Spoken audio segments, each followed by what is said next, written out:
আসসালামু আলাইকুম। আপনাদের কাছে একটাই অনুরোধ, ভিডিওটা শেয়ার করবেন এবং সম্পূর্ণ ভিডিওটা মনোযোগ দিয়ে শুনবেন। কারণ আমি আজকে কথা বলতে চাই উপদেষ্টা আসিফ মাহবুবের একটা কথা নিয়ে। সে বলছে 5ই আগস্টের আন্দোলন যদি আমরা সফল না হইতাম তাহলে সমরাস্ত্র যুদ্ধ ঘোষণা করতাম। তাহলে কি তাদের কাছে আগে থেকেই অস্ত্র মজুত করা আছে? আর যদি থাইকেই থাকে তাহলে সেই অস্ত্রগুলো কোথায়? আবার হাসনাত আবদুল্লাহ সে এখন সরাসরি সেনাবাহিনীর বিরুদ্ধে যুদ্ধ করার ঘোষণা দিয়ে দিল। তখন আমাদের সেনাবাহিনীর বিরুদ্ধে যুদ্ধ, তার মানে তো আমাদের সার্বভৌমত্বের বিরুদ্ধে যুদ্ধ। আমাদের সেনাবাহিনী বাংলাদেশের সার্বভৌমত্ব রক্ষা করতেছে।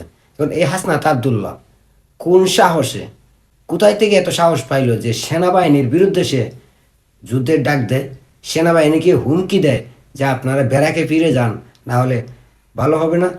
তাহলে আসিফ মাহবুবের বক্তব্য যে সমরাস্ত্র যুদ্ধ ঘোষণা, আবার মাস্টার মাইন্ড সে বারবার গৃহযুদ্ধের ইঙ্গিত, বারবার যুদ্ধ লাগার ইঙ্গিত, আবার প্রধান উপদেষ্টা সেও বারবার কয়েকবার রিপ্লে করছে যে দেশের যুদ্ধ পরিস্থিতি, আবার প্রধান উপদেষ্টার একজন প্রেস সচিব সেও বলছে যে আমরা এখন ওয়ার মুডে আছি। তাহলে সেই ওয়ারটা কি আমাদের সেনাবাহিনীর বিরুদ্ধে? এদের প্রত্যেকের কথায়, ব্যবহারে, আকার ইঙ্গিতে তো আমরা এটাই বুঝতে পারি যে আমাদের বাংলাদেশ সেনাবাহিনীর বিরুদ্ধেই এই যুদ্ধের ইঙ্গিত দেওয়া হচ্ছিল। আর তা এখন পুরোপুরি পরিষ্কার। আসিফ মাহবুবের বক্তব্য যে 5ই আগস্টের আন্দোলনে যদি আমরা সফল না হইতাম তাহলে সমরাস্ত্র যুদ্ধ করতাম। তার মানে 5 তারিখের আগেই এদের হাতে অস্ত্র জমা ছিল বা অস্ত্র মজুত করা ছিল, এরা প্রস্তুতি নিয়েই রাখছিল। আর এই কথাটা 7 মাস পরে এসে হয়তো মুক্তি বেরিয়ে এসেছে। আবার একই সাথে হাসনাত আবদুল্লাহ সেনাবাহিনীকে হুমকি দিচ্ছে। সব কিছু মিলাইয়া আমার কাছে মনে হয় বাংলাদেশ সেনাবাহিনীকে এই মুহূর্তে এক্ষুনি জরুরি অবস্থা জারি করে বাংলাদেশে ঢাকা শহরকে ব্লক করে দিয়ে প্রত্যেকটা উপদেষ্টা, প্রত্যেকটা সমন্বয়কের বাড়ি তল্লাশি করা উচিত, প্রত্যেকটা শিক্ষা প্রতিষ্ঠান তল্লাশি করা উচিত। কারণ এদের কথাবার্তায় সব কিছুতে পরিষ্কার যে এরা বাংলাদেশ সেনাবাহিনীর বিরুদ্ধেই যুদ্ধ ঘোষণা করতে চাচ্ছে। আর বাংলাদেশ সেনাবাহিনীর বিরুদ্ধে যুদ্ধ ঘোষণা মানে আমাদের সার্বভৌমত্বের উপরে যুদ্ধ ঘোষণা করা।